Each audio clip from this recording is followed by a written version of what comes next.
this is unjust. This gives you an example of the mentality of such a person, of such administration. They are people, they of course have power.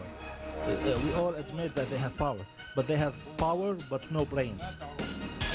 The Deputy Prime Minister of Iraq, Tariq Aziz, speaking through an interpreter earlier today, dismissing rumors, of course, that he had defected. Welcome back to our special coverage. I'm Wolf Blitzer, reporting live tonight from Kuwait City. Here are the latest developments we're tracking right now in the showdown with Iraq. We're showing you a live picture of Baghdad, where residents have hunkered down as the U.S. deadline for Saddam Hussein to leave quickly approaches. No response from the Iraqi president to an offer from Bahrain for safe exile, but one senior Arab official tells CNN, and I'm quoting, "It's too late unless a miracle happens." The Pentagon says 17 Iraqi soldiers surrendered to U.S. forces today, believed to be the first to do so. They were handed over to Kuwaiti police, who are holding them at a debriefing center.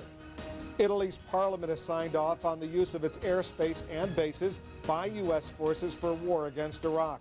But the measure approved today does not allow attacks to be launched directly from Italy.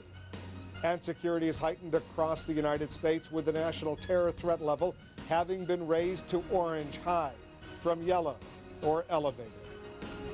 According to today's New York Times, American forces will search for Iraqi weapons of mass destruction just as soon as the war begins. The Times says the search will be carried out from Kuwait by special teams of experts equipped with mobile labs. The author of the article is the New York Times senior writer Judith Miller. I spoke with her here in Kuwait just a short while ago.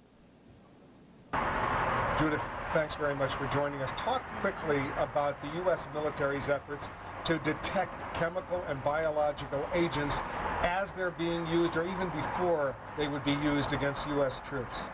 I think that it's very important, obviously, to the military to take land, but it's just as important to the Bush administration to really find the ostensible cause of this war.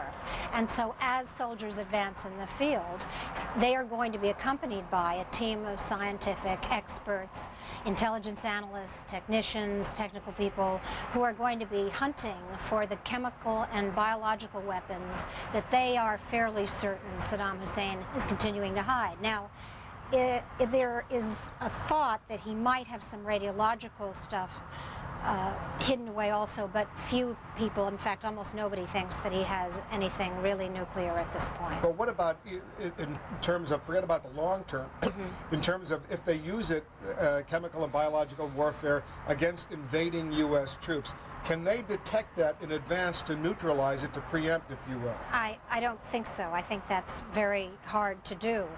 Certainly with a biological agent, the great problem is it's almost never known that it's been used until people start falling sick.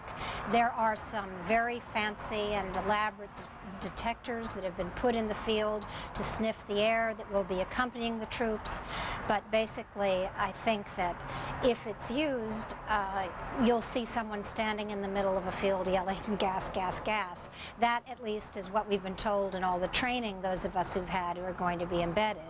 What about the whole notion of finding the biological, the chemical, if you say the radiological weapons in the long term? How long will it take to sniff this kind of stuff out, if in fact they ever really succeed? Well, that's what this entire venture has really been about, because if the administration succeeds in finding these caches of weapons, unconventional weapons hidden away, Bush will be able to argue that this is why we had to go to war, precisely because Saddam Hussein would never give this up. But if he doesn't find it, the critics of this campaign are going to be able to turn and say, you see, innocent civilian died for nothing. And I think a great deal is at stake in this hunt for unconventional weapons precisely because of that argument. Judith Miller of the New York Times, good luck to you. Thank you very much. And you're looking now at a live picture of Baghdad, where time is running out for President Saddam Hussein. More than 100,000 U.S. troops amassed on the Kuwaiti border right now.